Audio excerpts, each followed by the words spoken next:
মাধ্যমিক এবং উচ্চ মাধ্যমিক পরীক্ষার্থী আমার সকল প্রিয় ভাই বোন, তাদেরকে আরও একবার শুভেচ্ছা অভিনন্দন। সামনেই তোমাদের মাধ্যমিক পরীক্ষা। তো আমরা আবার একবার এসে গেছি একটা ছোট ভিডিও নিয়ে, মোটিভেশনাল ভিডিও। আমরা এর আগে ঈশান আমার স্কুলের দশম শ্রেণীর ছাত্র, ও এবার মাধ্যমিক পরীক্ষা দিয়েছে। ওকে নিয়ে আমি একটা ভবিষ্যৎবাণী করেছিলাম এবং সেটা যে সফল হয়েছে সেটা তো দেখাবো, প্লাস সেটা নিয়ে যে আমরা খুব আনন্দ বোধ করছি বা শুধু যে সেটাকে নিয়ে খুব আপ্লুত তা নয়, ওর যে আরও দায়িত্ব বেড়ে গেল, আমাদের যে দায়িত্ব বেড়ে গেল, সেটাও একটা বিষয়। তো একবার ঈশানের রেজাল্টটা দেখাবো। ঈশান, আমি বলেছিলাম ব্লকের মধ্যে ও একটা জায়গা করবে। এই হচ্ছে একে নাম ঈশান খান, 700-র মধ্যেও 631 পেয়েছে। আমাদের স্কুলের মধ্যে ফার্স্ট হয়েছে। শুধু আমাদের স্কুল নয়, বাসন্তী ব্লকের মধ্যেও ফার্স্ট হয়েছে এবং ক্যানিং সাব ডিভিশনের মধ্যে ও কিন্তু একটা র্যাঙ্ক আছে, ওর 1 থেকে 3-এর মধ্যে র্যাঙ্ক আছে। তো আমার ভবিষ্যৎবাণী মিলে গেছে, এটা নিয়ে আমি খুব একটা আনন্দিত নই। আমি বেশি আনন্দিত ওর সাফল্য নিয়ে।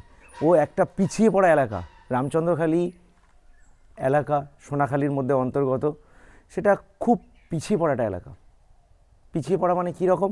শিক্ষার দিক থেকে এখানে বেশিরভাগ ছাত্রছাত্রীরা ফার্স্ট জেনারেশন লার্নার, মানে তারা প্রথমবার তাদের জেনারেশন কেউ স্কুলে আসছে, এরকমের সংখ্যাই প্রায় 80%। সেখান থেকে ও নিজেকে মেলে ধরেছে, সেখান থেকে ব্লকের মধ্যে ফার্স্ট, সাব ডিভিশনের মধ্যে 1 থেকে 3-এর মধ্যে আছে। তো এবং আরেকটা খুব বড় বিষয় যে ওর প্রচলিত তথাকথিত যে টিউশন, সেটা কিন্তু ওর নেই। একমাত্র ও ইংলিশটা এক দাদা আছে দেখিয়ে দেয়, আর বাদবাকি টুকটাক যা আছে ওর পাড়ার দু একজন দাদা আছে দেখিয়ে দেয়, কিন্তু প্রথাগত যে টিউশন পড়তে যাওয়া টিউশন টিচার নেই। সেই জায়গা থেকে ও নিজের প্রচেষ্টা এটা ও করতে পেরেছে। আমরা খুবই আনন্দিত, খুবই গর্বিত। তো ঈশানের কাছে দুটো প্রশ্ন আমি করব, ওর পরীক্ষা সামনেই, আবার মাধ্যমিক, আমি ওকে টাইম নষ্ট করব না। প্রথম প্রশ্ন, ঈশান তোমার কেমন লাগছে? খুবই ভালো লাগছে স্যার।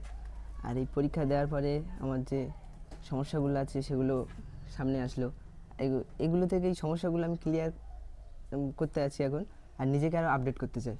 আচ্ছা, আর দ্বিতীয় প্রশ্ন তোমাকে এটা করব। দেখো, আমি আমার চ্যানেলটা তোমরা জানোই যে মোটিভেশনাল, তো তোমার কি এমন মোটিভেশন তোমার মধ্যে কাজ করেছে যে এরকম একটা পিছিয়ে পড়া এলাকা, একটা ফার্স্ট জেনারেশন লার্নার যেখানে বেশি, যেখানে তোমার আশেপাশে দেখবে হয়তো কেউই হয়তো মাধ্যমিক উচ্চ মাধ্যমিক পাশের সংখ্যা খুব কম, স্কুলে যায় না অনেকে, এরকম তোমার আশেপাশে প্রতিবেশী আছে বা পাড়ার মানুষজন আছে, তাদের মধ্যে থেকে তুমি কিভাবে নিজেকে মোটিভেট করলে যে এইভাবে এক জায়গায় একটা উচ্চতর জায়গায় নিজেকে মেলে ধরতে পারলে? কি এমন মোটিভেশন কাজ করলো, একটু বলবে তুমি মধ্যে দিয়ে? আমার এলাকাটা পিছিয়ে পড়া এলাকা, যেটা স্যার বললো, আমার ভিতরে একটা জেদ আছে যে জীবনে কিছু করার। আমার একটা লক্ষ্য আছে, লক্ষ্যটা এখন আমি সামনে উপস্থাপন করছি না। সেই লক্ষ্যটা আমি এখন অর্জুনের পাখির চোখের মতো দেখছি। কোনো বাধা আমার সামনে এসে কাজ করতে পারবে না, কারণ আমার লক্ষ্যটা ঠিক আছে। আমার যে লক্ষ্যটা আছে, ওই লক্ষ্যটাকে আমি স্থির রেখে সামনের দিকে এগিয়ে যাচ্ছি। আর পিছিয়ে পড়া এলাকা থেকে আমি যে নিজেকে মেলে ধরেছি, স্যার আমাদের পাশে থেকেছেন, এটাই আমার সবচেয়ে বড় মোটিভেট করেছে।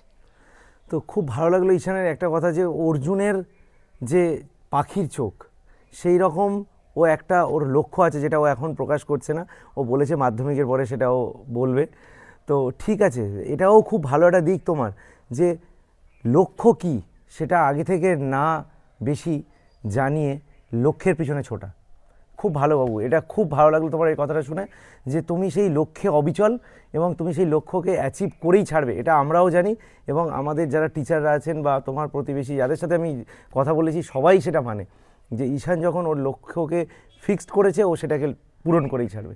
তো তোমাদের কাছেও আজ আমাদের বায়োমোটিভেশনের তরফ থেকে যারা দেখছো, মাধ্যমিক পরীক্ষার্থী, উচ্চ মাধ্যমিক পরীক্ষার্থী বা অন্যান্য যারা পরীক্ষার্থী আছো, তাদেরকে একটা কথাই বলবো, ঈশানের মতো লক্ষ্য ফিক্সড করো, টার্গেট ফিক্সড করো।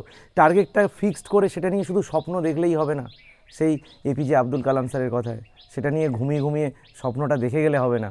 সেটাকে পূর্ণ করার পিছনে, সেটাকে কমপ্লিট করার জন্য তোমার ঘুম উড়িয়ে দিতে হবে, তবেই কিন্তু তুমি বা তোমরা ঈশানের মতো একটা জায়গায় যাবে। খুব ভালো লাগলো সবাইকে। আমরা নেক্সট ভিডিওতে আবার দেখা হবে। সবাই খুব ভালো থেকো।